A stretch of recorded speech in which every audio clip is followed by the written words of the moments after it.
अस्सलामु अलैकुम प्यारे नाजरीन। दोस्तों, आज की वीडियो में आप सभी नाजरीन को बताएंगे यहूदियों का पूरा इतिहास क्या है और यहूदी कौन लोग हैं और इनका मकसद क्या है और यहूदी मजहब शुरू कब से हुआ और यहूदी लोग आखिर चाहता क्या है और यहूदियों ने अपने सीने में कौन सा राज छुपाया है। बैतुल मुकद्दस को खाने काबा और मस्जिद नबवी के बाद तीसरा मकाम हासिल है, लेकिन मस्जिद अक्सा के साथ यहूदी लोग और वहां की हुकूमत क्यों नापाक हरकतों से पेश आता है। मस्जिद अक्सा में नमाज पढ़ने वालों के साथ यहूदी लोग इतना जुल्मो सितम क्यों करते हैं।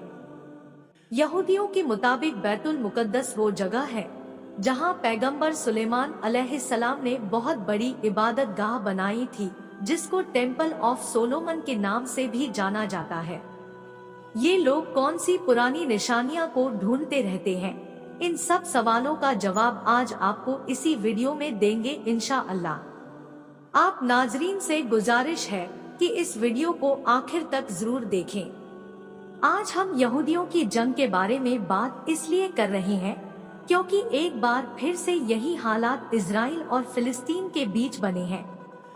देश जंग के दहलीज पर खड़े हैं, लेकिन ऐसा पहली बार नहीं हुआ है। अल-अक्सा मस्जिद को लेकर मुस्लिम देशों से इजराइल की लड़ाई 100 साल से भी ज्यादा पुरानी है। पाक घर उम्मते मुस्लिमा का किबले अव्वल और यरूशलेम की इबादत गाह, जिसकी बुनियाद हजरत दाऊद अलैहिस्सलाम ने रखी और तकमील हजरत सुलेमान अलैहिस्सलाम ने की। आम तौर पर शहरे यरूशलेम को भी बैतुल मुकद्दस कहा जाता है। ये उन शहरों में से एक है जिन्हें नौए इंसानी इज्जतो एहतराम की निगाह से देखती है, जिसका जरा मुकद्दस है। अक्सर अंबिया इसी शहर में मबऊस हुए। ये शहर मुसलमानों, ईसाइयों और यहूदियों के लिए बराबर मुतबर्रक है। हुजूर सल्लल्लाहु अलैहि वसल्लम हिजरत के बाद सहाबा किराम को साथ लेकर 17 महीना तक उसी तरफ रुक करके नमाज पढ़ते रहे। जब आप सल्लल्लाहु अलैहि वसल्लम मेराज के लिए गए तो यही मकाम आपकी पहली मंजिल बना। इसी मकाम पर हुजूर सल्लल्लाहु अलैहि वसल्लम ने साबिके अंबिया की इमामत फरमाई। प्यारे आका हुजूर सल्लल्लाहु ताला अलैहि वसल्लम अल्लाह ताला के जलीलुल कद्र पैगंबर हैं। हमारे सरकार प्यारे मुस्तफा सल्लल्लाहु ताला अलैहि वसल्लम की मुकद्दस पैदाइश से तकरीबन 571 साल पहले हजरत ईसा अलैहिस्सलाम पैदा हुए।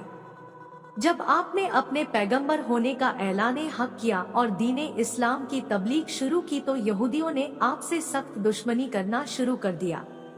उस कौम के लोग बड़े गुस्ताख और बेअदब हुआ करते थे।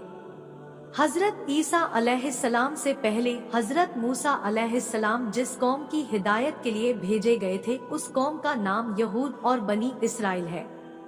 हजरत ईसा अलैहिस्सलाम के ज़माने में यहूदी बहुत गुमराह हो गए थे। यहूदियों को सीधी राह पर लाने के लिए अल्लाह ताला ने हजरत ईसा अलैहिस्सलाम को मुकर्रर किया। दोस्तों, जब आपने तबलीग का काम शुरू फरमाया तो यहूदियों में से चंद लोग ईमान जरूर ले आए और मुसलमान हो गए, लेकिन उनमें के बड़े बड़े चौधरी लोग और उनके तमाम साथी बर्राती अपने कुफ्र पर अरे ही रह गए। फिर इतना ही नहीं बल्कि यहूदियों ने आपके कत्ल की तैयारी मुकम्मल कर ली। यहूदियों ने आपके कत्ल की जो तारीख मुकर्रर की थी, ठीक उसी तारीख में अल्लाह ताला ने हजरत ईसा अलैहिस्सलाम को आसमान पर बुला लिया और मलून यहूदी हाथ मलते रह गए। प्यारे नाजरीन, इसराइल और फलस्तीन के बीच जंग फिर से गहरा हो चुका है। कहा जा रहा है कि हमास ने इसराइल के ऊपर कुल 5000 रॉकेटों से हमला किया है।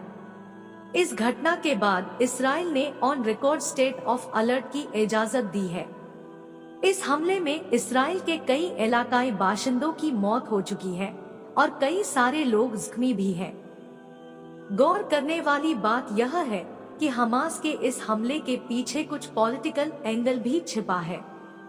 इसराइल और फलस्तीन दो ऐसे देश हैं जिनका विवाद काफी लंबे अरसे से चला आ रहा है। दोनों देशों के बीच सुकून इख्तियार करने और दुश्मनी को खत्म करने के लिए कई बार सुलह भी हुए, पर नतीजा कुछ खास नहीं निकला। इसी वजह से दोनों देशों के बीच की लड़ाई दिन ब दिन बढ़ता चला गया। इसराइल और फलस्तीन के बीच की दुश्मनी की शुरुआत ओटोमन साम्राज्य के खत्म होने के साथ होती है।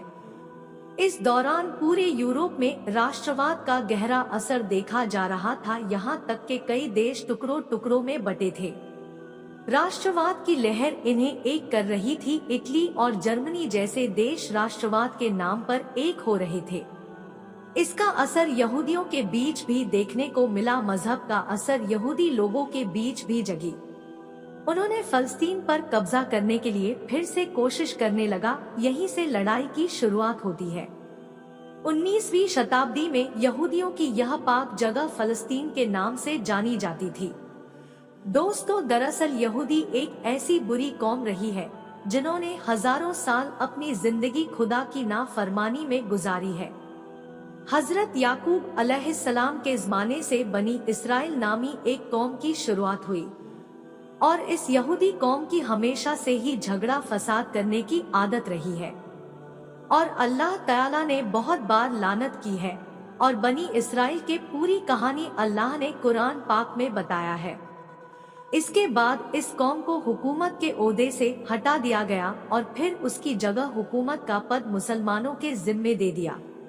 प्यारे दोस्तों, यह कौम हमेशा वादे के खिलाफ काम क्या करती थी, इनके वादा तोड़ने का सिलसिला चलता रहा और वह लोग कुरान की आयतों को बेचकर अपने गाने बजाने का शौक पूरा किया करते थे। दूसरों को नेकी और इबादत करने को कहते थे लेकिन खुद नहीं करते। अजीज दोस्तों, इनको फिरौनियों के जुर्म से बचने और समुद्र में रास्ता दिए जाने के बावजूद भी यह लोग अल्लाह ताला का नाफरमानी करते रहे और जब मूसा अलैहिस्सलाम तूर पहाड़ पर जाकर अल्लाह ताला से हम कलाम यानी बातचीत करते तो इस बीच इस कौम के लोग बछड़े की पूजा करने में लग जाते। उनके इस हरकत को देखकर अल्लाह ताला ने मूसा अलैहिस्सलाम को हुक्म दिया कि गाय को ज़ब्ह करो, तो यह लोग सुनकर परेशान हो गए और सोचने लगे। फिर उन लोगों ने हजरत मूसा अलैहिस्सलाम से कहा कि आप जाइए और अल्लाह ताला का सही फरमान लेकर आइए। इस तरह से यहूदियों ने 5 बार हजरत मूसा अलैहिस्सलाम को तूर पहाड़ पर भेजा, सिर्फ इस वजह से भेजा कि गाय ज़ब्ह होने से बच जाए। और वह लोग खुलेआम कहते थे कि वह अपनी आंखों से देखे बगैर अल्लाह पर ईमान नहीं लाएंगे। प्यारे नाजरीन, अल्लाह ताला ने जब इन्हें बगैर मेहनतों मजदूरी किए आसमान से खाना भिजवाना शुरू किया तो इन लोगों ने अपनी बातों पर अटल रहकर उसको बंद करवाया और उन्होंने हजरत मूसा अलैहिस्सलाम से कहा कि खाने पीने की गज़ा जैसे अनाज, सब्जियां, फल वगैरह जमीन में ही उगा दिया जाए। उसको रेगिस्तान की कड़क धूप से बचने के लिए भी अल्लाह ताला की तरफ से इन पर बादलों का साया किया गया। मगर इतना सब कुछ मिलने के बावजूद भी ये लोग अल्लाह ताला के सामने नहीं झुके। दोस्तों, इजराइल दुनिया का एकमात्र यहूदी देश है। फिलिस्तीनी जो कि अरब मुस्लिम है, इसी जमीन से आते हैं जिसे हम इजराइल कहते हैं। जब भी इजराइल का नाम आता है यही पता चलता है कि यहूदियों और मुसलमानों की लड़ाई हजारों साल से चल रही है, कि इजराइल ने इस्लाम के खिलाफ जंग छेड़ रखी है। पर ऐसा कुछ भी नहीं है। जिस जगह को हम इजराइल और फिलिस्तीन के झगड़े के रूप में जानते हैं, वो जगह 100 साल पहले बड़ी अमनो सुकून वाली हुआ करती थी। इसके पहले कोई इस्लाम यहूदी झगड़ा नहीं था, फिर बाद में भी ये झगड़ा कभी धर्म को लेकर हुआ ही नहीं। इजराइल और फिलिस्तीन की लड़ाई में गोलियों से ज्यादा कहानियां हैं और हजरत ईसा अलैहिस्सलाम को सलीब पर लटकाने की साजिश भी इन्हीं लोगों ने बनाया था।